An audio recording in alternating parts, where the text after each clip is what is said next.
Hello friends, welcome back to GK Prince Academy. तो आज के इस वीडियो में हम लोग बात करेंगे प्रैक्टिस सेट नंबर 23 होगा।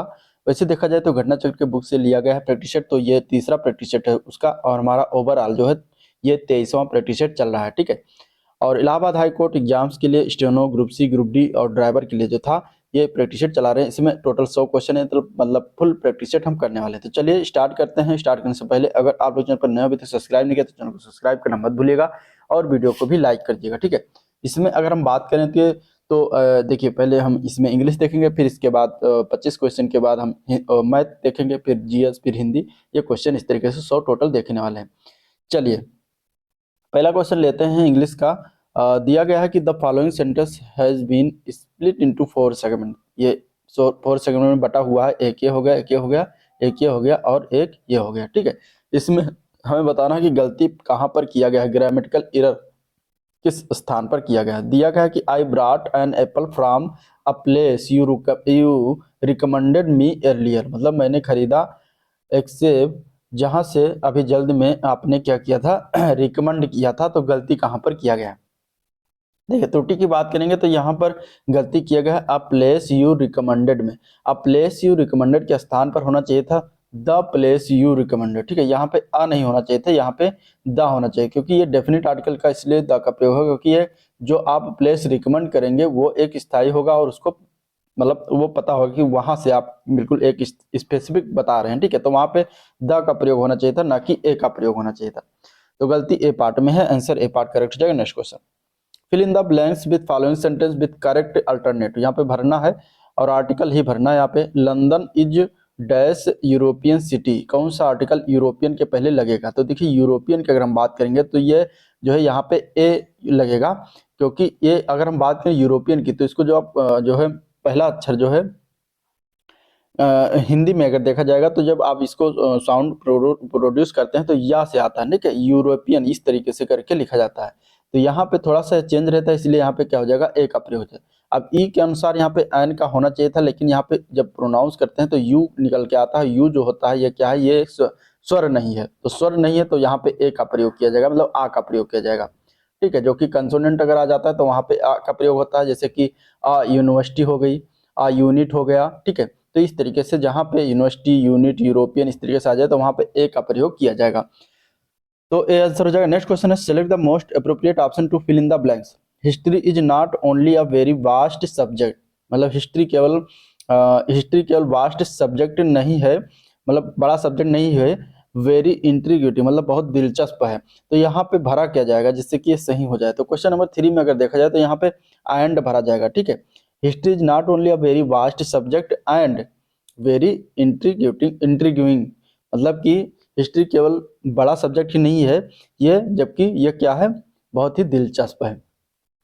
तो आंसर इसका सी ऑप्शन हो जाएगा। नेक्स्ट क्वेश्चन है choose the correct synonyms. Synonyms मतलब होता है पर्यायवाची बताना। यहाँ पे शब्द जो दिया गया उसका पर्यायवाची शब्द है काम। काम का पर्यायवाची क्या होता है, तो काम में होता क्या है, शांत। इस काम का अर्थ क्या होता है, शांत। और इसमें से ऑप्शन जो होगा वो क्या हो जाएगा इसका अर्थ, तो इसका हो जाएगा पर्यायवाची रिलैक्स्ड। रिलैक्स मीन्स मतलब क्या होता है, शांत, इसका भी मतलब होता है। तो यहाँ answer C sorry D option right है। चलिए चूज द एंटोनिम। एंटोनिम मतलब होता है विलोम शब्द। किसका बताना है, इसका बताना है कंसेंस। ठीक है। कंसेंसस, कंसेंसस का हमें विलोम बताना है। इसका मतलब क्या होता है, इसका मतलब होता है सामंजस्य। इसका अर्थ क्या होता है, सामंजस्य मतलब, या फिर मेल कह सकते हैं, या फिर सर्वसम्मत कह सकते हैं। तो इसका जो एंटोनिम हो जाएगा वो क्या हो जाएगा, डिसएग्रीमेंट। ठीक है। डिसएग्रीमेंट मतलब कि मतभेद, असहमति। इसका मतलब सहमति, इसका मतलब असहमति। तो डी ए ऑप्शन राइट है। चलिए अगले प्रश्न में भी हमें एंटोनिम बताना है। एबंडेंस का एंटोनिम बताना। एबंडेंस मतलब होता क्या है, तो एबंडेंस मतलब होता है प्रचुरता। प्रचुरता, एबंडेंस मतलब होता क्या है, प्रचुरता होता है इसका अर्थ। ठीक है। प्रचुरता होता है इसका अर्थ। तो इसका उल्टा क्या हो जाएगा, मतलब कि विलोम शब्द क्या हो जाएगा, तो एबंडेंस का विलोम शब्द इसमें से हो जाएगा डर्थ। डर्थ का क्या अर्थ होता है, डर्थ का अर्थ होता है कमी। ठीक है। दर्द का क्या अर्थ होता है, कमी। तो आंसर बी ऑप्शन राइट है। चलिए choose the word which means same as the group of word given, मतलब कि वन वर्ड सब्स्टिट्यूशन बताना है।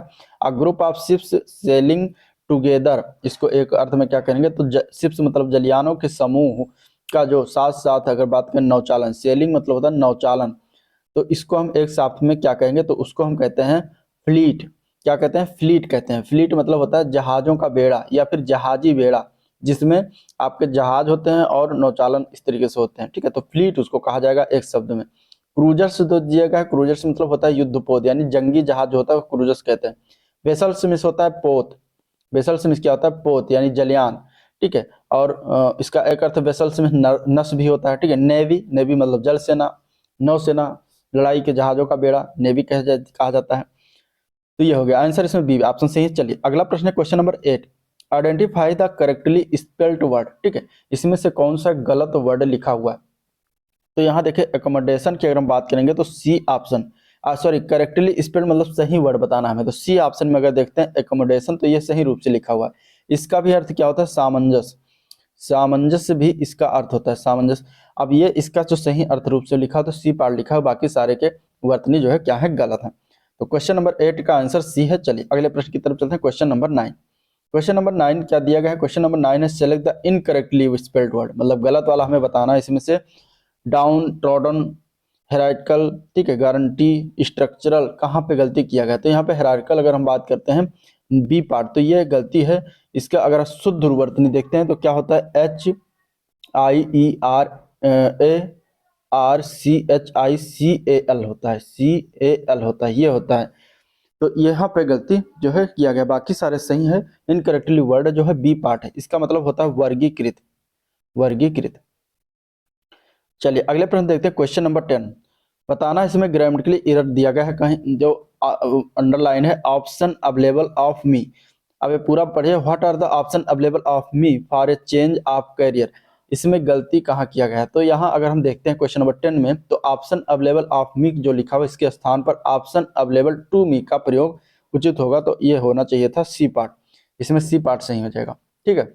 ऑप्शन अवेलेबल टू समबडी, अगर हम बात करें अवेलेबल टू समबडी मतलब कि not all the fact are made available to us, मतलब अवेलेबल के बाद जो होता है वो क्या लगता है, टू लगता है। तो ये याद रखिएगा। Next question, following the sentence P Q R S में डिवाइड है, तो इसको हमें प्रॉपर जो है सेंटेंस अरेंज करके बताना है, ठीक है। अब सेंटेंस जो है रसेल विल्सन NFL यहाँ से शुरुआत होगा, इसके बाद इसका जो है कौन सा आएगा। तो यहाँ पे अगर हम देखते हैं Russell Wilson NFL player for the Seattle Seahawk wrote, एस हो जाएगा यहाँ पे, ठीक है। इसके बाद हो जाएगा पी, ठीक है, about Naomi Osaka saying that her, ठीक है, दैट हर, फिर हो जाएगा humility and dedication to others has been spectacular to watch. तो इसका राइट आंसर हो जाएगा SPRQ, ठीक है, अरेंज करके। चलिए पैसेज दिया गया है, पैसेज से आपको 5 क्वेश्चन करने हैं। पैसेज में पहले वाले में भरना है comics have many super heroes, तो पहले में क्या भरा जाएगा, तो comics has many super heroes मतलब कॉमिक्स क्या करता है, प्रोड्यूस करता है बहुत सारे सुपर हीरोज को। तो आंसर हो जाएगा B part, comics have produced many super hero, ठीक है। Bantul the Great was dash in the year 1965, यहाँ क्या भरेंगे क्वेश्चन नंबर मतलब दूसरे वाले में क्या भरा जाएगा। तो यहाँ अगर हम देखते हैं तो यहाँ पे वर्ब क्रिएट जो है भरा जाएगा, क्रिएट यहाँ पे भरा जाएगा मतलब रचना करना। Bantul the Great was create in the year 1965 in the backdraft of Indo Pak war. तो यहाँ पे क्रिएट का ऑप्शन सही हो जाएगा, ठीक है। इसके बाद Indrajal comics was setup in 1964 and Abid Surti, तीसरे नंबर पर क्या भरेंगे, तो यहाँ भरा जाएगा एम्प्लॉयड, ठीक है। एम्प्लॉयड मतलब नियोजित किया गया, आबिद सुरती को नियोजित किया जाए। Who gave birth to a character called Bahadur, Abid Surti जिसको नृत्य किया गया, इन्होंने जो है एक करेक्टर बहादुर नाम का जो है इन्होंने प्रोड्यूस किया। कब, 1976 में। वियरिंग कुर्ता एंड जीन्स, जो कुर्ता और जीन्स को मतलब पहनता है। सॉरी, राज कॉमिक्स 2 मतलब राज कॉमिक्स जो है उन्होंने भी 4 में यहाँ पे भरा जाएगा entered, Raj Comics 2 entered into this sphere with their famous toons Nagraj, ठीक है, फेमस टून्स नागराज मतलब राज कॉमिक्स के द्वारा फेमस जो नागराज है, तिरंगा है, शक्ति, ये सभी जो है राज कॉमिक्स के द्वारा प्रोड्यूस किया गया। तो इस तरीके से यहाँ मतलब इसमें भरा जाएगा, ठीक है। यहाँ पे क्रिएटेड हो जाएगा दूसरे पे। इसके बाद 14 नंबर पर यहाँ पे हो जाएगा तीसरा नंबर, तीसरे नंबर पर हम देखते हैं तो यहाँ पे पास्ट फॉर्म एम्प्लॉयड हो जाएगा, ठीक है।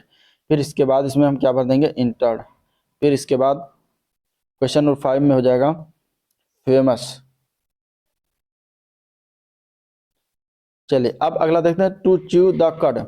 ठीक है, टू च्यू द कड करेक्टली मीन्स इसका मतलब अर्थ क्या होता है, तो ये इडियम फ्रेज है, तो ये टू च्यू द कड का अर्थ होता है टू मेडिटेट। टू मेडिटेट मतलब चिंतन मनन करना, ठीक है, मनन करना जिसको कह सकते हैं, मनन करना। तो इसका अर्थ ये हो जाएगा to meditate. To meditate, think और टॉक रिफ्लेक्टिवली, ठीक है, to think slowly and carefully about something. तो इसका यह अर्थ निकल के आएगा। प्रीफिक्स का यूज बताना है, बिहेव, गाइड और यूज। तीन वर्ड हैं, इसमें अगर हम प्रीफिक्स लगाते हैं तो मिस अगर हम जोड़ देते हैं तीनों में तो मिस बिहेव हो जाता है, मिस गाइड और मिस यूज।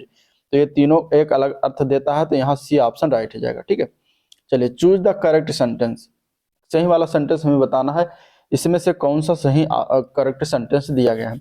तो the committee was one on this point, the committee was one on this point व्याकरण की दृष्टि से शुद्ध है, बी पार्ट इसका राइट है, क्योंकि यहाँ कलेक्टिव नाउन कमेटी लिखा हुआ है। ठीक है, और कमेटी से सहमति का भाव प्रकट हो रहा है। यहाँ अतः इसे सिंगुलर नंबर यानी कि एक वचन मानकर सिंगुलर वर्ब यहाँ पे वाज का प्रयोग किया जा रहा है, इसलिए जो है यहाँ पे ये राइट हो जाएगा। ठीक है, राइट हो जाएगा, तो आंसर इसका क्या हो जाएगा, बी ऑप्शन राइट है। अब अगर यहाँ पे देखा जाए तो असहमति का भाव अगर प्रकट होने लगे तब कमेटी को प्लूरल नंबर माना जाएगा। ठीक है, यहाँ पे सहमति का भाव प्रकट हो रहा है, इसलिए कमेटी को सिंगुलर नंबर मान के यहाँ पे वाज का प्रयोग किया गया। लेकिन अगर असहमति का भाव निकलता पूरे वाक्य में तो यहाँ पे इसको प्लूरल मानकर वर्ग का प्रयोग किया जाता। तो ये दोनों में ये पॉइंट डिफरेंस है जिसको आपको याद रखना है। आंसर इसका बी पार्ट हो जाएगा। आपको कमेटी अगर कहीं मिल गई तो उसको देखना कि वो सिंगुलर भाव में प्रकट हो रहा है या फिर प्लूरल भाव में प्रकट हो रहा है, उस तरीके से आपको आंसर देना है। ठीक है, चलिए अगले प्रश्न में हमें बताना है एग्जाम्पल ऑफ सिमली। सिमली मतलब क्या होता है, सिमली मतलब ये होता है क्या, उपमा अलंकार पूछ रहा है। इसमें कौन सा उपमा अलंकार की परिभाषा या उदाहरण है। देखिए सिमली की अगर हम बात करते हैं तो सिमली में कुछ चीजें होती हैं, जैसे कि इसमें आपको सेंटेंस में अगर लाइक मिल जाए, कहीं एज मिल जाए, कहीं सो हो जाए, ठीक है, तो ये सब अगर कहीं आपको वर्ड मिल जाते हैं सेंटेंस में तो वहां पे क्या हो जाता है, सिमली अलंकार हो जाता है। ठीक है, सिमली फिगर ऑफ स्पीच, अलंकार को फिगर ऑफ स्पीच कहते हैं, तो सिमली फिगर ऑफ स्पीच जो है वहां पे हो जाएगा ये इंग्लिश में। तो यहाँ देखिए आई वांडर्ड लोनली एज, एज यहाँ पे मिल गया तो ये क्या हो जाएगा आपका सिमली हो जाएगा, सिमली हो जाएगा। ठीक है, इसके बाद life is a dream, anxiety is sitting on her face, a lie has no legs. तो यहाँ पे देखिए इसमें कहीं कुछ नहीं मिला। अब इसके बाद क्या है, ये पार्ट इसका राइट हो जाएगा, इसमें सिमली दिया गया है। अब लाइफ इज अ ड्रीम, ये जो लिखा हुआ है लाइफ इज अ ड्रीम, ये किस प्रकार का जो फिगर ऑफ स्पीच अलंकार है, तो ये मेटाफर में आता है। मेटाफर में जो है ये आता है मेटाफोर। मेटाफोर कौन सा अलंकार होता है, हिंदी में कहेंगे इसको रूपक अलंकार। लेकिन अगर इसी वाक्य में life is like a dream लिख जाए, लाइक ए ड्रीम लिख जाए, तब वो फिर क्या हो जाएगी, सिमली हो जाएगी। ठीक है, anxiety sitting on her face, इसमें कौन सा अलंकार है, तो ये है पर्सोनिफिकेशन। पर्सोनिफिकेशन अलंकार है। ठीक है, पर्सोनिफिकेशन मतलब मानवीकरण अलंकार। इसके बाद अलाई हैज नो लेग्स, मतलब झूठ के कोई पाँव नहीं होते। यहाँ पे अगर हम बात करें तो कौन सा इसमें अलंकार होगा, तो इसमें भी पर्सोनिफिकेशन ही है जिसका मानवीकरण हिंदी में कहते हैं। ठीक है, तो यहाँ आंसर क्या हो जाएगा, ए पार्ट हो जाएगा। Next question, bees are kept in, बीज मतलब मधुमक्खियों को रहने का स्थान जो होता है उसको हम क्या कहते हैं, तो उसको हम कहते हैं अपेरी, एन अपेरी हो जाएगा। आंसर इसका सी ऑप्शन राइट है। ठीक है, पैंट्री मतलब होता है रसोई भंडार, और नर्सरी मतलब पौधा घर।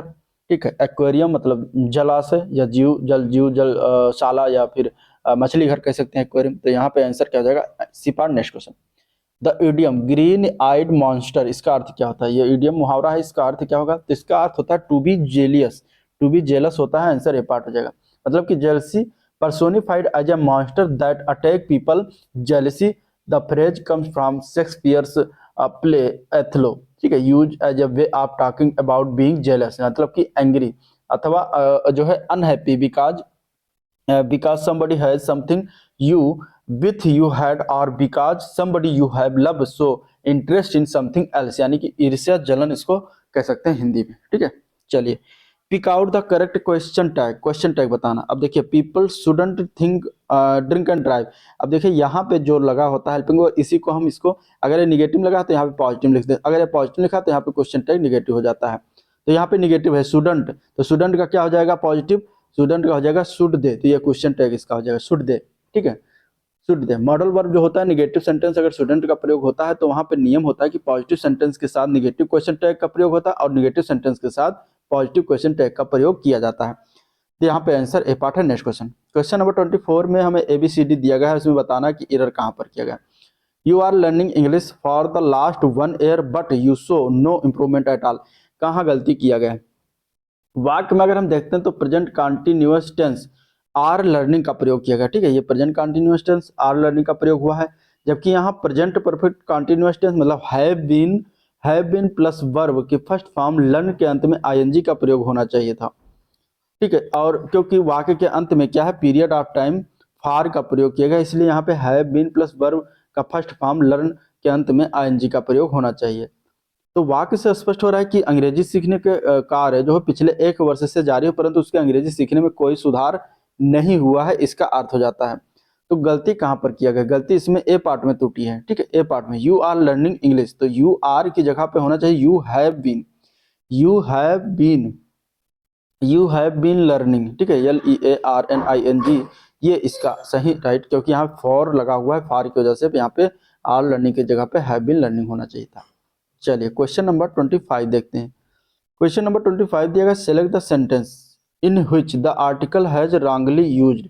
मतलब इसमें आर्टिकल कहाँ पे गलत रूप से प्रयोग किया गया ये बताना है। तो देखिए, he is a 12 inch make a foot a people should ओबे his teacher, he is a European. गलती कहाँ पर किया गया? आर्टिकल के रूप में। तो आर्टिकल के रूप में अगर हम देखते हैं तो ए पार्ट में गलती है, ही इज ए जो लिखा है यहाँ पे आर्टिकल ए का प्रयोग गलत है, क्योंकि इनडेफिनिट आर्टिकल जो ए के स्थान पर यहाँ पे आयन का प्रयोग होना चाहिए, क्योंकि एम ए का जो हम प्रोनाउंस प्रोड्यूस करते हैं, मतलब मुंह से जब बोलते हैं निकालते हैं तो एम ए मतलब कि व्यंजन कॉन्सेंट नहीं आता, यहाँ पे जो है स्वर आता है। ठीक है, एम ए तो ए आ जाता है, तो ए के लिए हम क्या करेंगे, मतलब आयन का प्रयोग करेंगे। एम एम जो है इस तरीके से हो जाता है। ठीक है, हिंदी में तो ए आ जाता है, और ये क्या है, स्वर है, स्वर की जगह पे एन का प्रयोग, स्वर के बगल में एन का प्रयोग किया जाता है।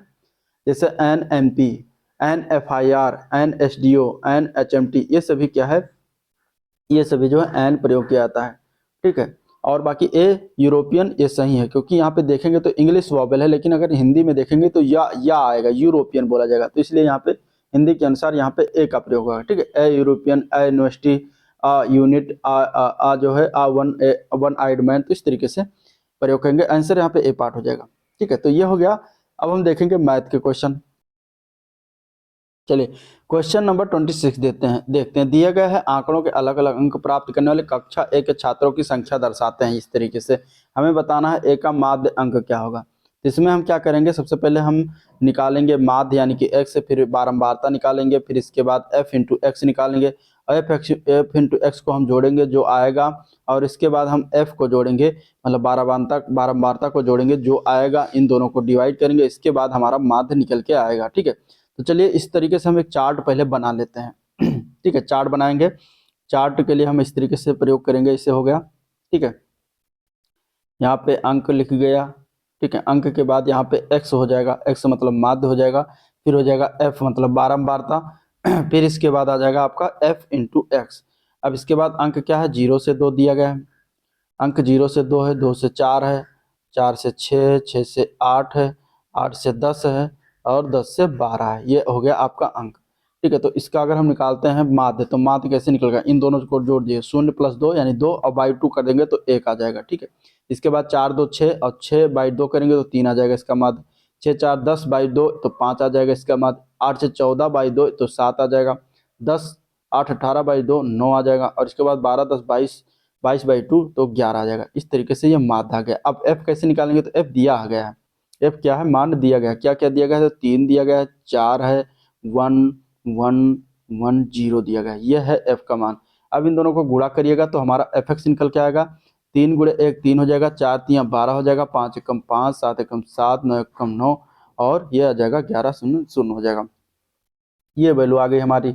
अब f इंटू एक्स, अब इसको fx को हम जोड़ देंगे, सिग्मा fx, तो ये कितना आ जाएगा, तो 7 दूनी 14, और 12 26, और 3 29, और 9 38, तो ये 38 हो जाएगा आपका। ठीक है, 12 3 15, 15 और 7 22, 22 और 7 29, ये 5 एकम 5 ही है, ठीक है, यहाँ पे 5, सॉरी 5 गुणे 1 तो ये 5 होगा। तो इस तरीके से क्या आ जाएगा, इसमें से 2 घट जाएगा तो ये हो जाएगा आपका 36। 36 हो गया। अब इसके बाद हम एफ को जोड़ेंगे, सिग्मा एफ। ये कितना हो जाएगा, तो 4 3 7 1 8 1 9 1 10, तो ये 10 आ जाएगी हमारी वैल्यू। तो अब एवरेज हम निकाल लेंगे। एवरेज बराबर फार्मूला, अब sigma F x upon F होता है ये फार्मूला। तो यहाँ से एफ एक्स का मान 36/10, यानी कि हमारा जो आ जाएगा औसत वो आ जाएगा 3.6। तो 3.6 इसका राइट आंसर है। तो इस तरीके से हम क्वेश्चन इसको करेंगे, ठीक है। चलिए अगले प्रश्न की तरफ बढ़ते हैं। Question number 27। क्वेश्चन नंबर 27 दिया गया है। 27 नंबर क्वेश्चन है, एक वृत्त की 2 जीवा है, ठीक है, एक वृत्त है, एक वृत्त है और वृत्त की 2 जीवाएं हैं। कौन कौन सी जीवा है, एक तो ए बी है, मान लेते हैं ए बी इस तरीके से हो गया, और एक है सी डी, तो सी डी मान लेते हैं इस तरीके से हो गया, ठीक है। सी डी हो गया, ए बी हो गया, सी डी हो गया। यहाँ पे अब बताया जा रहा है ये हो गया ए बी, लिख लेते हैं, ये हो गया सी डी, ठीक है। इसके बाद क्या बताया जा रहा है, पी बिंदु पर मिलते हैं, तो पी बिंदु ये हो गया, पी बिंदु, ठीक है, पी बिंदु हो गया। अब कह रहा कि ए पी बराबर 12 सेंटीमीटर, मतलब इसका जो है ये यहाँ से लेकर यहाँ तक की जो लंबाई है कितनी है, 12 सेंटीमीटर है। और ए बी मतलब पूरी लंबाई 20 सेंटीमीटर है। तो ए बी बराबर पूरी लंबाई कितनी है, 20। तो ए पी अगर 12 हो गया तो ये कितना हो जाएगा, ये फिर 8 हो जाएगा, ठीक है, तभी 12 8 20 हो जाएगा। इधर बता रहा है सी पी बराबर 16 सेंटीमीटर बताया जा रहा है इस तरीके से। और उसके बाद सी डी की लंबाई हमें पूरा बताना है, ठीक है, इस पूरी लंबाई को हमें बताना है कि ये कितना है। तो इसको हम कैसे निकालेंगे, ठीक है। तो यहाँ पे हम क्या करेंगे, ये वैल्यू हम मान लेते हैं एक्स है, ठीक है, ये वैल्यू हम मान लेते हैं एक्स है। तो देखिए इसके लिए फार्मूला, जब 2 जीवाएं एक दूसरे को प्रतिच्छेदित करती हों तो यहाँ पे हो जाता है A P into P V, A P into P V बराबर C P into P D, ये होता है इसका फार्मूला, ठीक है, C P into P D, ये फार्मूला होता है। इसी फार्मूले पर हम लोग ए पी का मान पता है 12, पी वी का मान पता है 8, सी पी का मान 16 पता है, और पी डी का हमें मान याद करना है, तो एक्स माना है तो एक्स हो जाएगा। तो यहाँ से इसको हम सॉल्व करेंगे तो 8 दूनी 16 और एक्स बराबर आ जाएगा 2 छक्के 12 यानी कि 6 सेंटीमीटर। और हमें निकालना किसका है, सी डी का मान। तो सी डी का मान कितना हो जाएगा, सी डी का मान हो जाएगा 16 + 6, तो 16 6 प्लस कितना हो जाएगा 22 सेंटीमीटर। तो हमारा आंसर फाइनल 22 सेंटीमीटर हो जाएगा, ठीक है। ये हमें निकालना था, इस तरीके से हम निकाल लेंगे। चलिए क्वेश्चन नंबर 28 देखते हैं। क्वेश्चन नंबर 28 दिया गया कि दी गई आकृति में क्या है, एक वृत्त दिया गया है और वृत्त में हमें पूछा गया है कि जो ये बिंदु ओ है, बिंदु ओ से इस तरीके से और इस तरीके से एक क्या है, ए बी दिया गया है, ए बिंदु और बी बिंदु दिया गया है। इसकी लंबाई वृत्त की त्रिज्या मान लेते हैं आर दिया गया है, आर के 3 गुना के बराबर, मतलब इसकी लंबाई कितनी है, 3r के बराबर है। तो हमें निकालना है त्रिज्या आर के संदर्भ में त्रिज्यखंड ओ ए बी का क्षेत्रफल। तो त्रिज्यखंड ओ ए बी का क्षेत्रफल का फार्मूला क्या होता है इसका, जो अगर त्रिज्यखंड है उसका फार्मूला अगर निकालेंगे तो इसका फार्मूला होता है, क्षेत्रफल का फार्मूला होता है 1/2 r इंटू 3r हो जाएगा। तो यहाँ से 1/2 इंटू 3r² हो जाएगा, मतलब कि 1.5r² इसकी वैल्यू हो जाएगी, ठीक है, 1.5r² इसकी वैल्यू हो जाएगी। Answer B part correct. चलिए क्वेश्चन नंबर 29 देखते हैं। क्वेश्चन नंबर 29 क्या है, दिया गया है क्वेश्चन नंबर 29। क्वेश्चन नंबर 29 क्या दिया गया है, दिया गया है कि 8k⁻6 + 15k⁻3 -2 बराबर 0 हो जाएगा, ठीक है, -2 बराबर 0। तो k + 1/k की वैल्यू क्या होगी, इसका धनात्मक मान पूछा गया है। तो यहाँ पे हम क्या करेंगे, देखिए k³ में दिया गया है, तो यहाँ पे हम मान लेते हैं क्या मानेंगे, k³ बराबर x के। अब ये क्या हो जाएगा, k³ बराबर x, तो ये हो जाएगा 8, इसके k की जगह पे k³ की जगह x लिखेंगे तो 8x² हो जाएगा प्लस 15x हो जाएगा -2 बराबर 0। अब इस द्विघात समीकरण को हम सॉल्व करेंगे। 8x² 15x को ऐसा तोड़ें जिससे कि गुणा करने पर कितना आ जाएगा, 16, मतलब 8 दूनी 16 हमारा मिल रहा है इस तरीके से। तो गुणा करने पर 16 और जोड़े घटाने पर 15 आ जाए। तो 8x² प्लस 16x-(x-2) हो जाएगा ये। अब यहाँ से क्या करेंगे, 8x कॉमन हो जाएगा, ये अंदर बचेगा x+2, यहाँ पे -1 कॉमन हो जाएगा, x+2 आएगा। दोनों में क्या कॉमन है, x+2 कॉमन है और हो जाएगा 8x-1। ठीक है, अब अगर x+2 बराबर 0 करेंगे तो x बराबर -2 हो जाएगा, जो कि अमान्य हो जाएगा क्योंकि हमें धनात्मक मान निकालना है। तो हम करेंगे दोबारा 8x-1 बराबर 0, तो 8x बराबर 1, तो x बराबर हमारी वैल्यू क्या आ जाएगा, 1/8 आ जाएगी।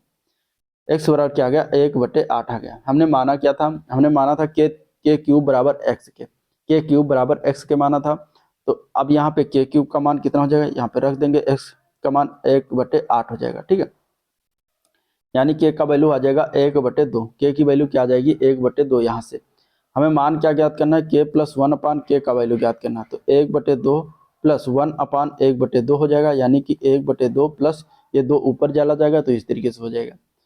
तो अब इसको अगर हम देखते हैं तो हमें सही बटे में तो यही हो जाएगा, 2 सही 1/2 इसकी वैल्यू हो जाएगी। ठीक है, 2 सही 1/2 इसकी वैल्यू हो जाएगी। आंसर इसका हो जाएगा डी ऑप्शन राइट। तो हम इस तरीके से इसको लगा लेंगे। चलिए अगले प्रश्न की तरफ बढ़ते हैं। Question number 30। क्वेश्चन नंबर 30 दिया गया कि यदि एक गोले का व्यास 7 सेंटीमीटर है, ठीक है, और व्यास मतलब डायमीटर दिया गया है कितना, 7 सेंटीमीटर, तो इसकी त्रिज्या मतलब r बराबर हो जाएगा 7/2, यानी कि 3.5 सेंटीमीटर इसकी त्रिज्या हो जाएगी। गोले का आयतन ज्ञात करना है। आयतन, गोले के आयतन का फार्मूला क्या होता है, आयतन का फार्मूला होता है 4/3 इंटू पाई r³, इसका फार्मूला होता है। हम लगा देंगे इसी फार्मूले पर, मान रख देंगे, पाई का मान इसमें 22/7 दिया गया है, r³ का मान है 3.5 की पावर 3। अब इसको सॉल्व कर लीजिए, आपका वैल्यू पता हो जाएगा। ठीक है, यहाँ से सॉल्व करिएगा, पूरा जोड़ घटाव गुणा भाग करिएगा तो आ जाएगा आपका 179.67 सेंटीमीटर क्यूब। हमें 2 स्थानों तक ज्ञात करना था, 2 स्थानों तक, यही राइट आंसर हो जाएगा, 179.67 क्यूब। चलिए क्वेश्चन नंबर 31। क्वेश्चन नंबर 31 क्या दिया गया है, क्वेश्चन नंबर 31 दिया गया है P का वह न्यूनतम मान ज्ञात करना जो 2, 4, 6 P 4, 8 को डिवाइड करे क्या 8। तो 8 से विभाजित होने के नियम क्या है, लास्ट के 3 अंक जो है वो 8 से विभाजित होने चाहिए। ठीक है, तो यहाँ पे जो P 4, 8 है ये 8 से डिवाइड होना चाहिए, तो पूरी संख्या कट जाएगी। अब P की वैल्यू यहाँ पे ऑप्शन के अनुसार सबसे कम अगर 0 रखते हैं तो 0, 4, 8/8, तो 8 6 48, ये पूरा डिवाइड हो जा रहा है। तो इस तरीके से P का मान क्या हो जाएगा, मिनिमम वैल्यू 0 हो जाएगा। ठीक है, ऑप्शन बी के अनुसार। चलिए अगले प्रश्न की तरफ बढ़ते हैं। क्वेश्चन नंबर 32 नंबर क्वेश्चन दिया गया है। 32 नंबर क्वेश्चन है कि यदि एक संख्या का 20% दूसरी संख्या का 1/6 भाग है तो पहली संख्या का दूसरी संख्या से अनुपात कितना है। तो देखिए यहाँ कैसे लगाएंगे, तो देखिए पहली संख्या का 20% ये बराबर कितने है, दूसरी संख्या का 1/6 है, ये ऑप्शन के अनुसार। ठीक है, तो यहाँ पे हो जाएगा पहली संख्या का 20% हो जाएगा 1/5, तो बराबर दूसरी संख्या का हो जाएगा 1/6। ठीक है, यहाँ पे पहली संख्या अनुपात दूसरी संख्या, ये बराबर अगर हम करेंगे तो ये क्या हो जाएगा, ये गुणा भाग कर तो 5:6 आ जाएगा। ठीक है, 5:6 आ जाएगा। तो इस तरीके से आपका अनुपात में क्या आ जाएगा, 5:6, आंसर बी ऑप्शन राइट। चलिए क्वेश्चन नंबर 33 देखिए, 33 नंबर जो क्वेश्चन है इसमें हमें क्या है, इसको सॉल्व करके हमें इसका वैल्यू पता करना क्या हो जाएगा। तो ये सिंप्लीफिकेशन है, ये करिएगा, इसका आंसर बताइएगा हमें कमेंट में। ठीक है, फिर इसके बाद दिया गया कि यदि 1/2 का 20% यानी गुणा हो जाएगा, 1/4 का 28%, यहाँ पर भी गुणा, 1/3 का x%, तो यहाँ पर भी का जहाँ लगा वहाँ गुणा हो जाएगा। तो 10 हो तो x का मान, हमें ये मान ज्ञात करना है। आप लोग इसको भी सॉल्व करिएगा और x का मान बताइएगा क्या हो जाएगा। ठीक है, x का मान बताइएगा क्या होगा। अब चलिए क्वेश्चन नंबर 35 देखते हैं। 35 नंबर क्वेश्चन दिया गया 6/5, 11/15, 4/17, 5/13, इसमें से सबसे बड़ी और सबसे छोटी भिन्न का योग बताना है। देखिए इसको अगर हम भाग करते हैं 6/5 को तो 1.2 आ जाता है, 11/15 को भाग करेंगे तो 0.73 आ जाएगा, और 4/17 को अगर हम भाग करते हैं तो कितना, 4/7 है, 4/7 है, 4/7 मतलब 4/7, 4 को 7 से भाग करेंगे तो 0.56 आ जाएगा, 5/13 को भाग करेंगे तो 0.38 आ जाएगा। तो सबसे बड़ी संख्या कौन होगी, 6/5 होगी, सबसे छोटी संख्या इसमें से 5/13 होगी। इन दोनों का योग पूछा गया, तो 6/5 प्लस 5/13 जोड़िएगा तो ये इसका जो है एलसीएम हो जाएगा 13 गुणे 5 मतलब 65। तो ये हो जाएगा 13 गुणे 5, 5 गुणे 13 मतलब 5 गुणे 6, 13 गुणे 6 मतलब 78 ऊपर आ जाएगा इधर, और प्लस 5 गुणे 5 मतलब 25 हो जाएगा। ठीक है, तो 78 और 25 हो जाता है 103/65। तो राइट आंसर आपका यही हो जाएगा। राइट आंसर 103/65 हो जाएगा, बी पार्ट करेक्ट है। ठीक है, इस तरीके से हम लगाएं। या फिर इसका एक और विधि है कि 6 और 15 का गुणा करिए, 6 और 15 का गुणा करिए, फिर 5 और 11 का गुणा करिए। तो यहाँ पे जो बड़ी संख्या है उसको निकालिए, फिर 11 77, फिर 15 चौके 60, तो इसमें ये 11/15 बड़ा, फिर 4/13 चौको 52 और 7/35, तो इसमें से सबसे बड़ा ये हो जाएगा। यानी कि सबसे बड़ा 6/5, सबसे छोटा 5/13, इन दोनों को जोड़िएगा तो यही आ जाएगा आंसर। चलिए क्वेश्चन नंबर 36 में हमें एचसीएफ भिन्न का एचसीएफ कैसे निकालते हैं, मासा। ठीक है, तो 3/4, 15/16, 18/5 का हमें क्या ज्ञात करना है, एचसीएफ कैसे निकलता है भिन्न का। तो इसके लिए होता है जब भिन्न का हम एचसीएफ निकालते हैं तो हम क्या करते हैं, ऊपर वाली जो संख्या है मतलब अंश है उसका हम लेते हैं मासा मतलब एचसीएफ, और नीचे का हम लेते हैं एलसीएम मतलब कि जो है लासा। ठीक है, तो यहाँ पे लघुत्तम समासा जो 3, 15 और 18 का एचसीएफ हो जाएगा, क्या होगा, और इसके बाद 4, 16 और 5 का एलसीएम लेंगे हम। ठीक है, तो 3, 15, 18 का एचसीएफ क्या हो जाएगा, 3 हो जाएगा। 4, 16, 5 का 4, 16, 5 का क्या हो जाएगा, एलसीएम 80 हो जाएगा। तो 3/80 इसका क्या हो जाएगा, एचसीएफ हो जाएगा जो है भिन्न का। तो यही राइट आंसर हो जाएगा 3/80। ठीक है, इस तरीके से हम निकाल लेंगे। 37 नंबर क्वेश्चन में हमें एलसीएम ज्ञात करना है। तो एलसीएम में क्या होता है कि इसका उल्टा हो जाता है, मतलब अगर हम किसी भिन्न का एलसीएम निकालते हैं तो ऊपर वाले का हम लेंगे एलसीएम और नीचे वाले का हम कर देंगे एचसीएफ। ठीक है, ये हमें भिन्न का एलसीएम निकल के आ जाएगा। तो यहाँ पे एलसीएम जो निकालेंगे वो किसका निकालेंगे, 1, 5, 4, 8 का एलसीएम, और एचसीएफ निकालेंगे 6, 27, 15 और 3 का एचसीएफ। तो एलसीएम 1, 4, 5 का क्या हो जाएगा, 1, 5, 4, 8 का एलसीएम, तो 1, 5, 4, 8 का एलसीएम हो जाएगा 40, और नीचे जो है 6, 27, 15, 3 का एचसीएफ 3 हो जाएगा। तो 40/3 इसका राइट आंसर है। 40/3 इसका राइट आंसर हो जाएगा, ए पार्ट करेक्ट है। चलिए क्वेश्चन नंबर 38 देखते हैं। क्वेश्चन नंबर 38 क्या दिया गया है कि पिछले साल अंकित की लंबाई 160 सेंटीमीटर थी, उसकी लंबाई में 8% की वृद्धि हो गई, अब उसकी लंबाई कितना है। तो 160 का 8% की जो वृद्धि हुई है मतलब 108% हम निकाल लेंगे, और हमारी जो वैल्यू आएगी गुणा भाग इसको करिएगा तो आपका आ जाएगा 172.8 सेंटीमीटर। यही राइट आंसर हो जाएगा, 172.8 centimetre, answer B part correct है। चलिए 39 नंबर क्वेश्चन देखते हैं। 39 नंबर क्वेश्चन क्या दिया गया है, 39 नंबर क्वेश्चन दिया, रोमा अपनी आय का 25% भोजन पर, 15% बच्चों की किताबों पर और शेष आय का 75% यूनिफॉर्म पर खर्च करती, उसके पास आय का कितना प्रतिशत बचा हुआ है। तो मान लेते हैं रोमा की जो आय है वो कितनी है, 100 है टोटल। ठीक है, अब 100 में वो कितना 25% भोजन पर खर्च करती है, मतलब 25 रुपये भोजन पर खर्च कर दिया, बाकी 15% किताबों पर।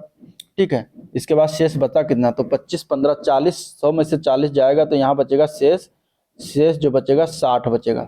अब वो 60 का क्या है, 75% यूनिफॉर्म पर खर्च करते हैं। 60 का 75% निकालेंगे, 25 तिया 75, 25 चौका 100, 4 15 15 तिया 45, तो 45 जो है यूनिफॉर्म पर खर्च कर देती है, यूनिफॉर्म पर। ठीक है, 45 यूनिफॉर्म पर खर्च कर देती है, तो 60 में से 45 यूनिफॉर्म पर खर्च कर देते तो शेष कितना बचा, तो 60 माइनस 45, 60 माइनस 45 मतलब 15%। तो 15% शेष उसके पास बचता है, ये सब खर्च करने के बाद। तो आंसर ए पार्ट राइट हो जाएगा, आंसर ए पार्ट राइट है। नेक्स्ट क्वेश्चन देखते हैं, क्वेश्चन नंबर 40। क्वेश्चन नंबर 40 देखिए क्या लिखा हुआ, क्वेश्चन नंबर 40 है, 18 पेन को 360 रुपये में बेचने पर 3 पेन की लागत के बराबर हानि होती है, एक पेन का क्रय मूल्य पूछा गया है, एक पेन का। तो 18, चूंकि 18 पेन के मूल्य, 18 पेन के विक्रय मूल्य पर 3 पेन के क्रय मूल्य के बराबर हानि होती है, 3 पेन के क्रय मूल्य के बराबर हानि होती है। ठीक है, हानि होती है। अब 18 पेन का क्रय मूल्य, 18 पेन का क्रय मूल्य माइनस 18 पेन का विक्रय मूल्य एसपी बराबर ये हो जाएगा 3 पेन के क्रय मूल्य के। ठीक है, 3 पेन के क्रय मूल्य के बराबर हो जाएगा। तो यहाँ पे अगर हम घटाते हैं, इसको 75 करेंगे तो 18 pen CP minus 3 pen CP बराबर हो जाएगा 18 पेन SP के, ठीक है, मतलब विक्रय मूल्य के। अब इसको घटा दिया तो 18 में से 3 जाएगा 15 पेन CP, 15 पेन का CP बराबर हो जाएगा 18 पेन का SP, मतलब विक्रय मूल्य के। अब इसको क्या करिएगा,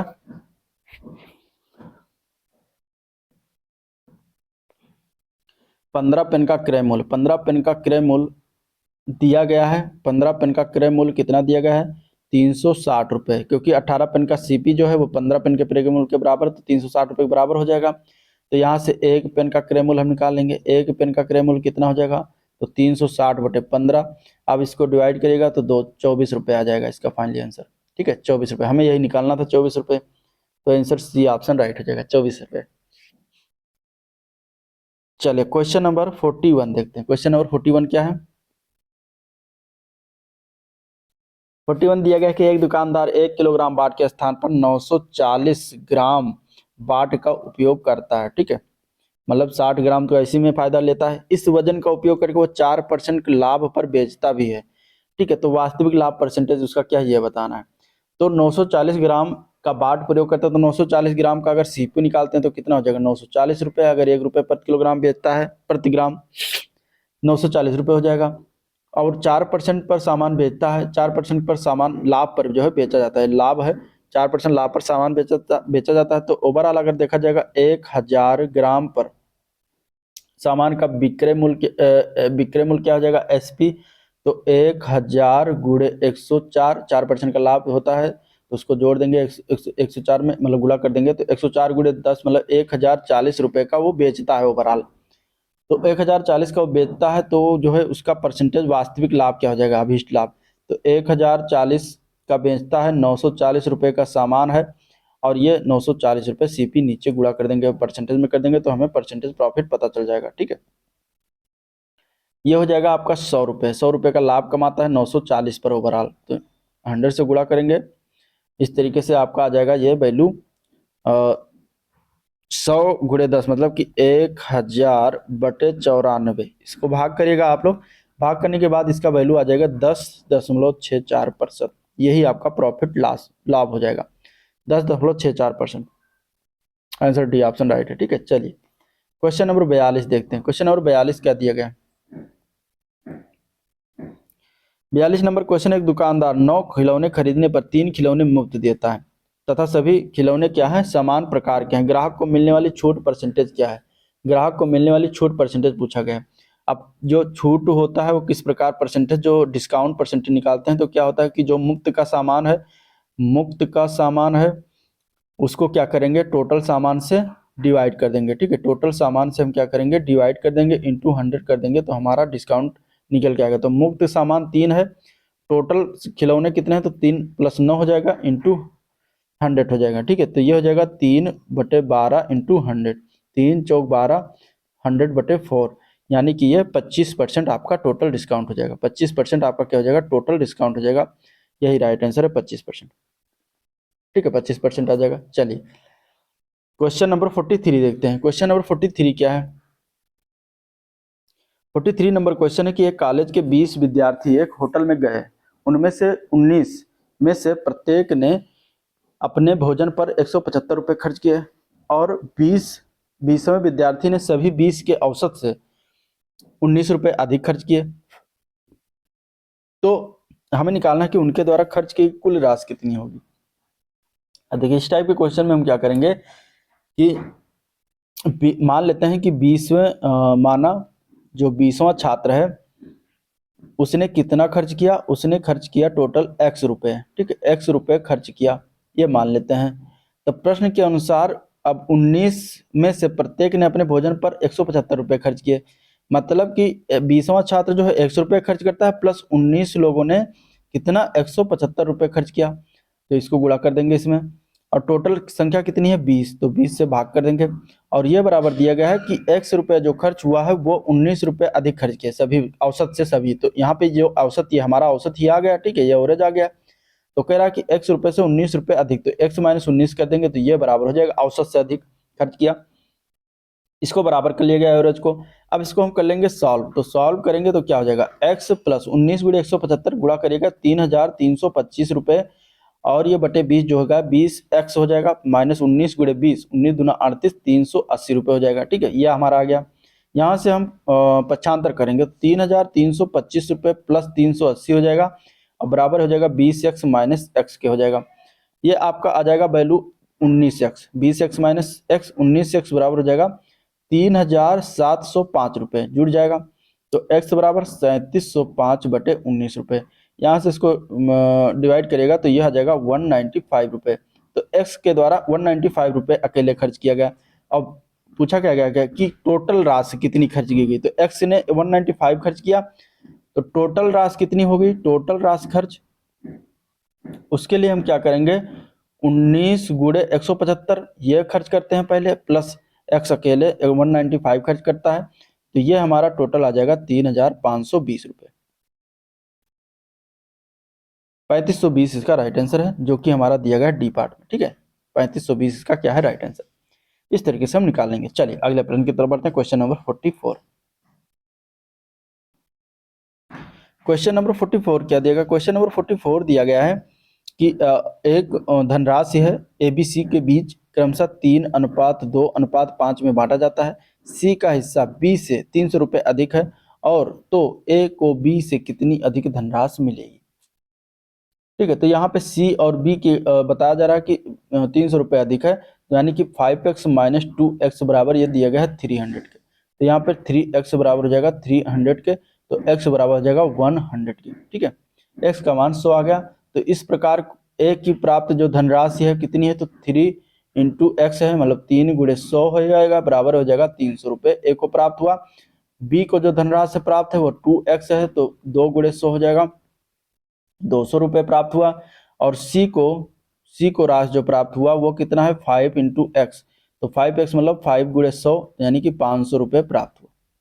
ठीक है, तो अब देखिए अधिकता पूछा गया किसके किसके बीच, A और B से, A को B से कितनी अधिक राशि मिली, A को B से तो 300 माइनस 200 बराबर 100 रुपये, तो 100 रुपये अधिक राशि मिली, यहाँ पे आंसर हो जाएगा 100 रुपये।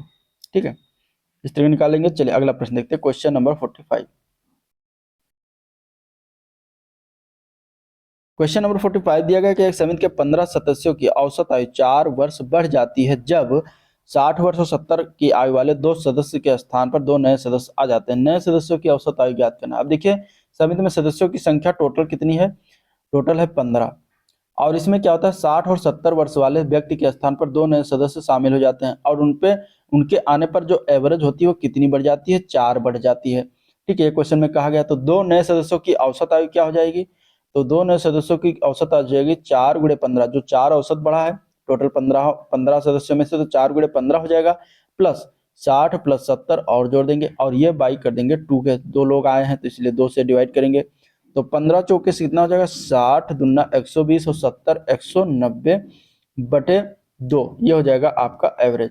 अब ये हो जाएगा 2 9 18 2 पंचे 10 वर्ष हो जाएगा आपका टोटल एवरेज 95 वर्ष हो जाएगा। ठीक है, शॉर्टकट था, आंसर इसका डी पार्ट राइट है। चलिए क्वेश्चन नंबर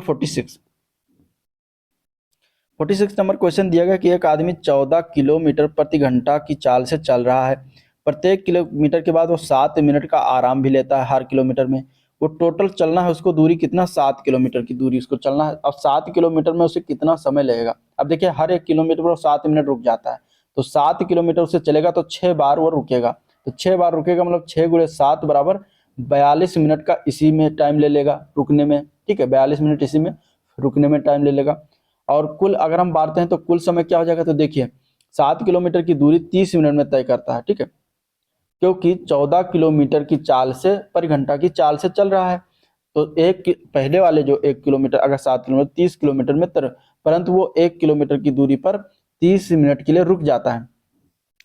ठीक है, तो यहाँ पे क्या हो जाएगा 30 मिनट ये हो जाएगा और प्लस 42 मिनट ये आ जाएगा। ठीक है, तो इस तरीके से 30 और 42 जोड़ देंगे तो ये 72 मिनट हो जाएगा, और 72 मिनट को अगर हम और डिवाइड करेंगे तो 72 मिनट को अगर घंटे में बदलेंगे 60 से डिवाइड करेंगे तो इस तरीके से हो जाएगा 1/5 घंटा, तो 1/5 घंटा हो जाएगा। आंसर इसका क्या हो जाएगा 1/5 घंटा, आंसर डी ऑप्शन राइट।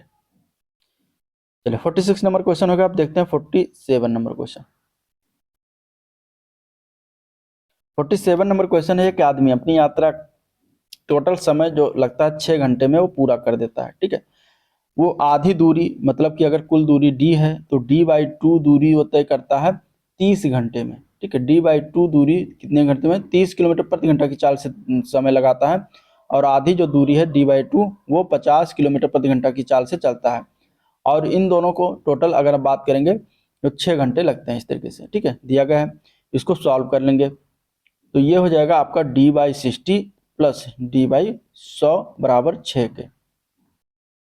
यहाँ से इसका एलसीएम लेंगे तो 300 आएगा, मतलब कि 6 पंचे 300 तो 5, यहाँ पे 5d हो जाएगा, प्लस 100 3 300 मतलब 3d आ जाएगा बराबर 6 के। तो 5 3 8d बराबर 300 बराबर 6 के। तो 8d बराबर 6 गुणे 300, तो d बराबर कितना हो जाएगा? 8 6 गुणे 300 बटे 8 हो जाएगा। ठीक है, ये आ जाएगा। इसको अगर सॉल्व करेगा तो d का वैल्यू आ जाएगा 225 किलोमीटर। d की वैल्यू क्या आ जाएगी? 225 किलोमीटर। तो कुल दूरी 225 हो जाएगा। बी पार्ट इसका राइट है। चलिए क्वेश्चन नंबर अब देखते हैं 48। इजी था। चलिए अगला प्रश्न देखते हैं 48 नंबर क्वेश्चन। 48 नंबर क्वेश्चन दिया गया है 21,000 रुपए की धनराशि है। 21,000 रुपए धनराशि मतलब ये हो जाएगा पी। पी होगा 3 वर्ष, समय दिया गया है 3 वर्ष। ठीक है, समय क्या है? 3 वर्ष में अर्जित ब्याज जो हो जाएगा एसआई दिया गया है 6400 रुपये है। हमें क्या ज्ञात करना? रेट।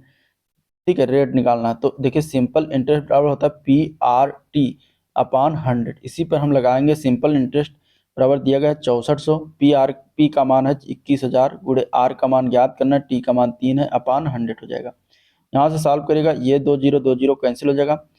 3 से अगर हम देखिए आर का मान अब यहाँ से निकालेंगे। ठीक है, तो आर बराबर हो जाएगा 6400 बटे 210 गुणे 3। ये आ जाएगा 6400 बटे गुणे 210 गुणे 3। तो ये भी एक जीरो कैंसिल कर देंगे यहाँ से।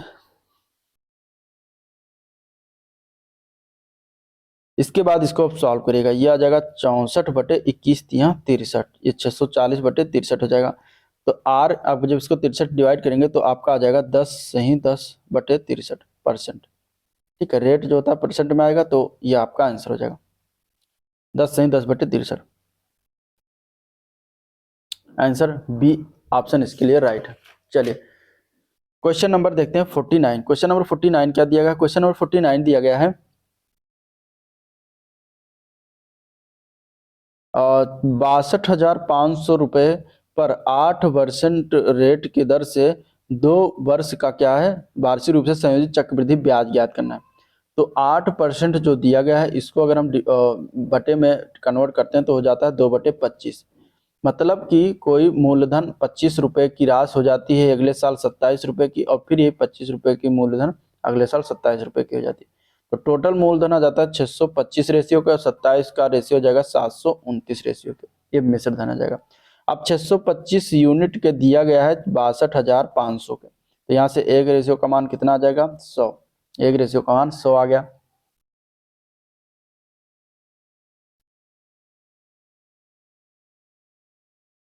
तो हमें क्या ज्ञात करना? चक्रवृद्धि ब्याज। तो चक्रवृद्धि ब्याज देखिए ये मिश्रधन हो गया, ये मूलधन है।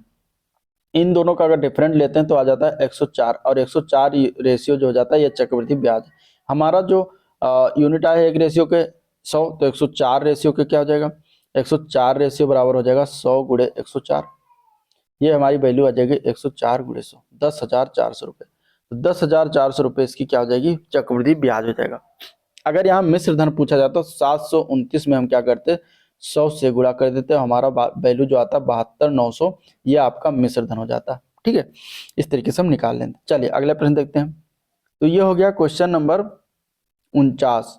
अब देखते हैं क्वेश्चन नंबर 50। 50 नंबर क्वेश्चन तक पहुंच गए हैं, तो आप लोग वीडियो को लाइक कर दीजिए। जिन लोगों ने लाइक नहीं किया है, चैनल को सब्सक्राइब नहीं किया तो सब्सक्राइब कर दीजिए, लाइक सब्सक्राइब करके जो है। चलिए देखते हैं क्वेश्चन नंबर 50। जब 2 मुद्रा फेंकी जाती है तब 2 सिरे यानी टेल आने की संभावना कितनी हो सकती है? ठीक है, देखिए 2 मुद्राओं को जब फेंका जाएगा तो एक तो आएगा, एक ये आ सकता है संभावना हेड और टेल, और दूसरा हेड हेड आ सकता है। तीसरा इसमें संभावना बन सकता है कि दोनों टेल आ जाए। चौथा इसमें संभावना बन सकता है कि टेल और हेड आ जाए। तो इस तरीके से इसके 4 संभावनाएं बन सकती हैं। इसमें से पूछा गया कि टेल और टेल आने की संभावना कितनी हो जाएगी। देखिए टेल और टेल इसमें चारों में सिर्फ एक बार आता है, तो मतलब एक बार आता है 4 बार संभावना, तो 1/4 इसकी संभावना बन जाएगी कि आ जाए। तो इसकी संभावना कितनी आ जाएगी? 1/4 हो जाएगा। आंसर इसका हो जाएगा सी ऑप्शन। ठीक है, तो ये होगा क्वेश्चन नंबर 50। अब देखते हैं क्वेश्चन नंबर 51। शुरुआत करते हैं, चैनल को सब्सक्राइब करना मत भूलिएगा और वीडियो को लाइक जरूर कीजिएगा, ठीक है। 51 नंबर क्वेश्चन थे, देखेंगे। अब आगा आपका जीएस के क्वेश्चन, बस हिंदी, इसके बाद खत्म। 51 नंबर क्वेश्चन है, अगस्त 2024 में 33वें ग्रीष्मकालीन ओलंपिक खेल में भारत पदक तालिका में किस स्थान पर रहा था, यह बताना। इसका राइट आंसर क्या हो जाएगा? जो 33वां ओलंपिक ग्रीष्मकालीन ओलंपिक खेल हुआ है, भारत पदक तालिका में कौन से स्थान हुआ? ये कब हुआ था? ये हुआ था 26 जुलाई से लेकर 2024 से लेकर 11 अगस्त तक जो है चला था, 2024 तक। और ये कहाँ हुआ है? पेरिस में। ये भी याद रखिएगा, पेरिस कहाँ है? फ्रांस की राजधानी पेरिस में हुआ है, ठीक है। अब इसमें जो 33वां ग्रीष्मकालीन ओलंपिक था, इसमें भारत ने कुल 6 पदक जीता है। कितने पदक? 6 पदक। 6 पदक में एक है सिल्वर, 6 पदक में एक है सिल्वर, बाकी 5 जो है कांस्य है, ठीक है। एक है सिल्वर, बाकी 5 कांस्य है। इस बार स्वर्ण पदक एक भी नहीं आया। तो पदक तालिका में अगर देखा जाए तो भारत का 71वां रैंक है। भारत का कितना है? 71वां स्थान पर है। और अगर हम बात करें पहले स्थान पर, तो यूएसए यानी कि अमेरिका है। अमेरिका ने 40 स्वर्ण पदक जीता है। कुल अगर देखा जाए तो 126 पदक जीतकर पहले स्थान पर हासिल किया है। भारत का स्थान 71वां है। तो ये चीजें कुछ मोटा मोटी याद रखिएगा। नेक्स्ट क्वेश्चन, जुलाई 2024 में कहां भारत के 500 सामुदायिक रेडियो स्टेशन का उद्घाटन किया गया? तो यह किया गया केंद्रीय रेल सूचना एवं प्रसारण तथा इलेक्ट्रॉनिक एवं सूचना प्रौद्योगिकी मंत्री अश्विनी वैष्णव के द्वारा आइजोल, जो कि ये पड़ता है मिजोरम में, तो यहाँ पे उद्घाटन किया गया। आंसर बी पार्ट हो जाएगा। जुलाई 2024 में प्रधानमंत्री मोदी ने मुख्यमंत्री युवा कार प्रशिक्षण योजना शुभारंभ कहां पर किया? तो यह किया गया जुलाई 2024 में प्रधानमंत्री मोदी के द्वारा यह शुभारंभ मुंबई में किया गया। आंसर सी ऑप्शन राइट है, ठीक है, मुंबई। चलिए नेक्स्ट क्वेश्चन, 8वीं पंचवर्षीय योजना के लिए गरीबी रेखा से नीचे की जनगणना किस वर्ष किया गया था? तो यह किया गया था गरीबी रेखा से नीचे मतलब बीपीएल जनगणना 1992 में हुआ था। आंसर बी ऑप्शन करेक्ट हो जाएगा, ठीक है। चलिए नेक्स्ट क्वेश्चन, निम्नलिखित में से किस वेद में 10 राग युद्ध यानी 10 राजाओं का युद्ध उल्लेख किया गया है? तो 10 राजाओं का युद्ध का उल्लेख ऋग्वेद में किया गया है। ऋग्वेद के 7वें मंडल में आपको यह युद्ध का वर्णन मिलता है। यह लड़ाई परसुड़ी नदी यानी कि रावी नदी के तट पर लड़ा गया था।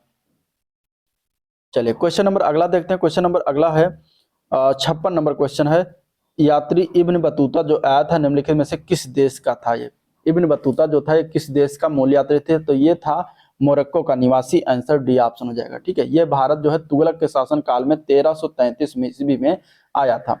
चलिए, वो कॉर्नवालिस ने स्थायी बंदोबस्त प्रणाली शुरुआत कहाँ से किया था? तो कॉर्नवालिस ने भू राजस्व की स्थायी बंदोबस्त प्रणाली की शुरुआत 1793 ईस्वी में ये किया गया था, जो कि जो है बंगाल, बिहार, उड़ीसा और उत्तर प्रदेश के वाराणसी तक क्षेत्र में लागू थी। तो बंगाल बिहार इसका राइट आंसर हो जाएगा, Bengal Bihar. Answer B option सही है। चलिए, भारतीय संविधान के किस भाग में संघीय कार्यपालिका का प्रावधान है? संघीय कार्यपालिका की अगर हम बात करते हैं तो ये भाग 5 में है।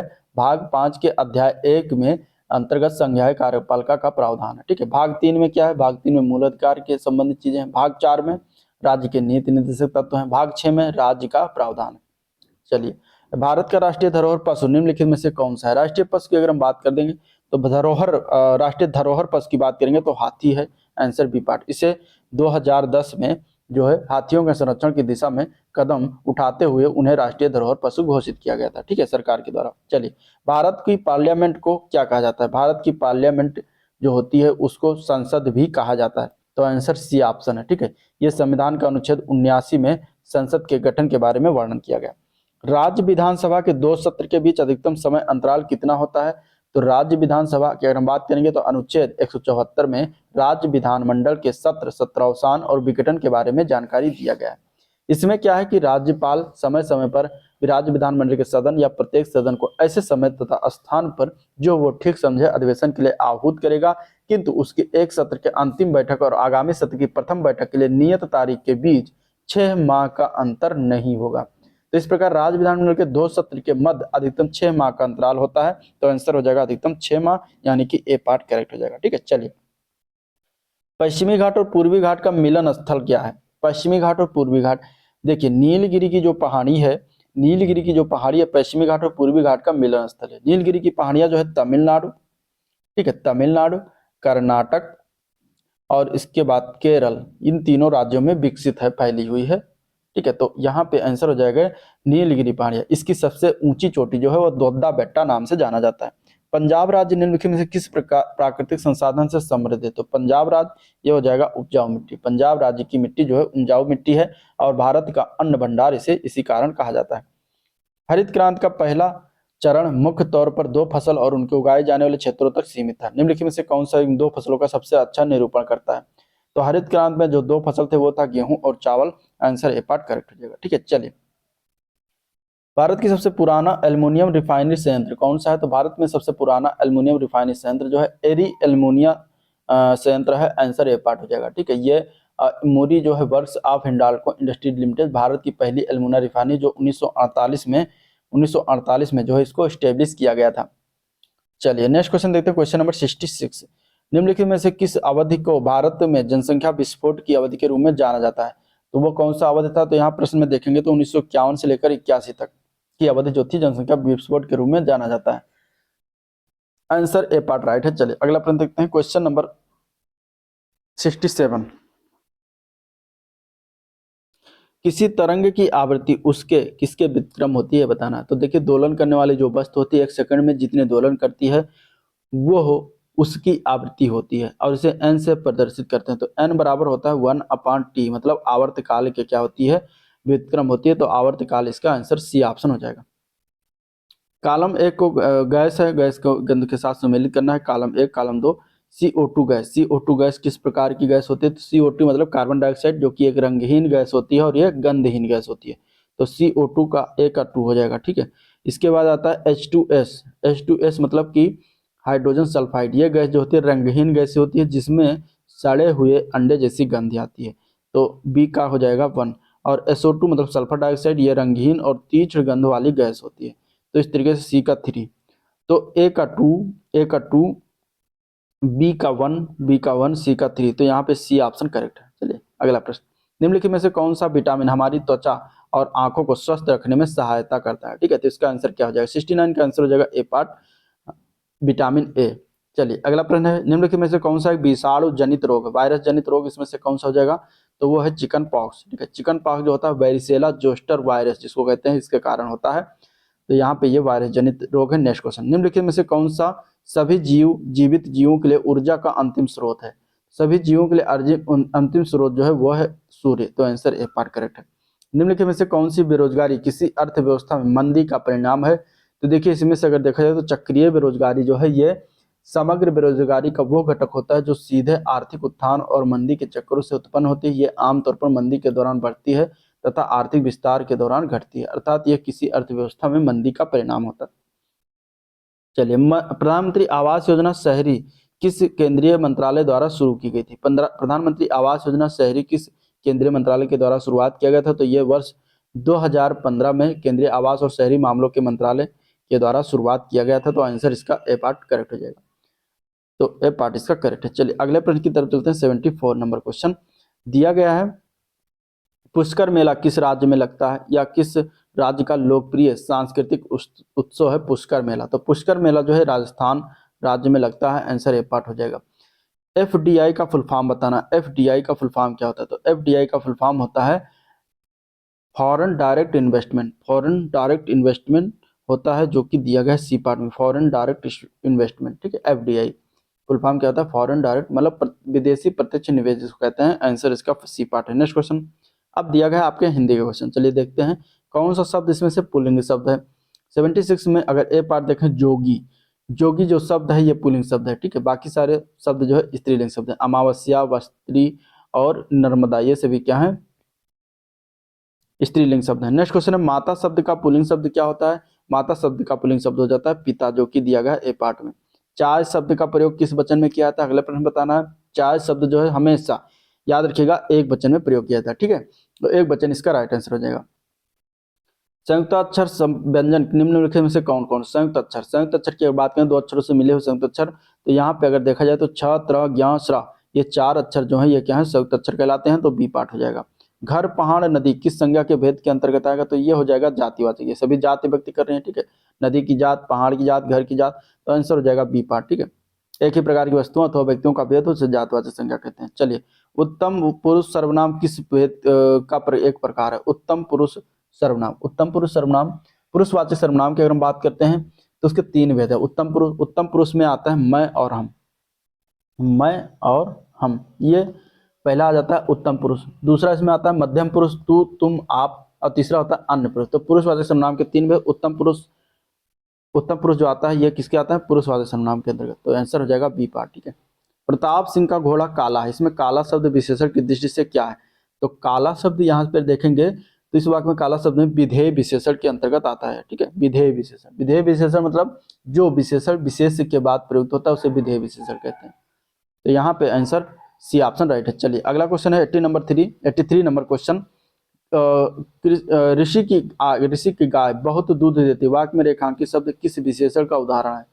तो प्रश्नगत में रेखांकित शब्द बहुत परिणाम बोधक विशेषण है। आंसर इसका क्या हो जाएगा? परिणाम बोधक विशेषण। ठीक है, बहुत क्या है? परिणाम बता रहा है तो परिणाम बोधक हो जाएगा। कश्मीरी सेब सिंदूरी लाल होता है, इस वाक्य में रेखांकित शब्द विशेषण किस भेद के अंतर्गत? सिंदूरी शब्द कौन से विशेषण के अंतर्गत आएगा? तो देखिए ये सिंदूरी क्या है? ये प्रविशेषण किया जाएगा, अंतर्गत आता है, क्योंकि ये जो होते हैं शब्द ये विशेषण की विशेषता, लाल की विशेषता बताता है किस प्रकार है? सिंदूरी, तो प्रविशेषण आ जाएगा। ठीक है।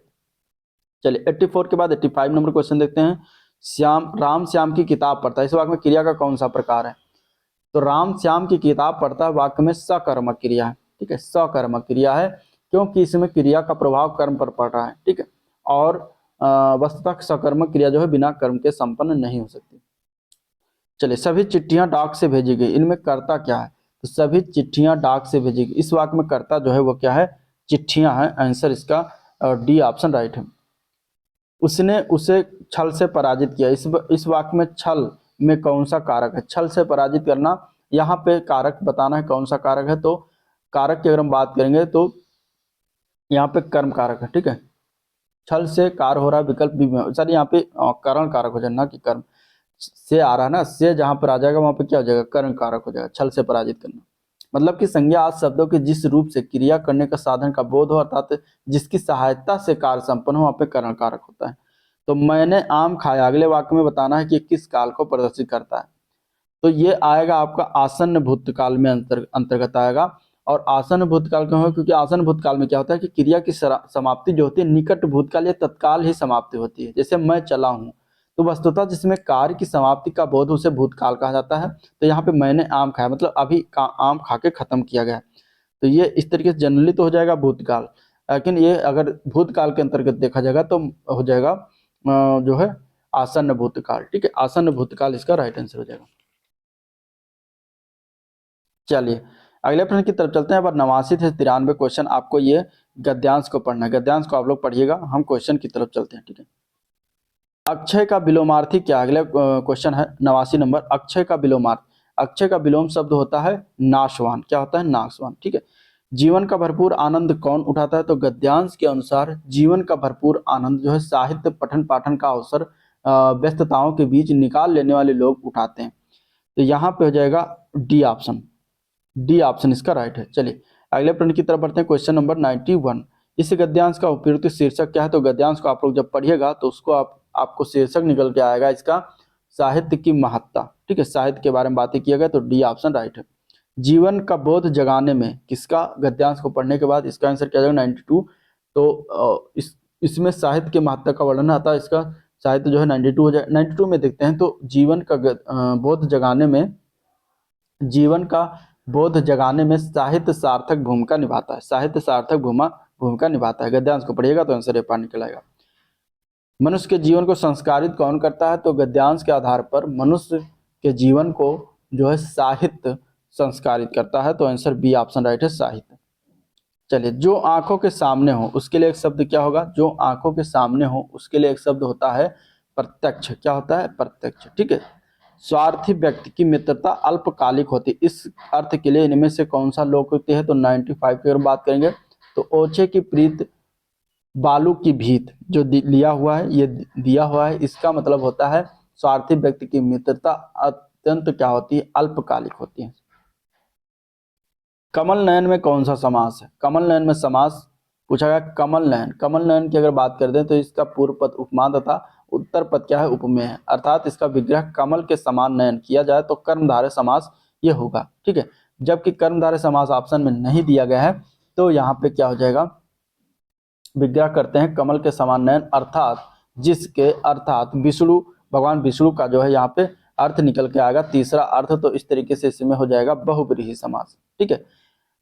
इसमें अगर हम देखेंगे तो पहले प्रायोरिटी दिया जाएगा कर्मधारय समास, अगर कर्मधारय समास नहीं तो बहुव्रीहि समास हो जाएगा। नेक्स्ट क्वेश्चन, विराम चिन्ह की दृष्टि से वाक्य अशुद्ध है, मतलब इसमें से गलत कौन सा लिखा हुआ है।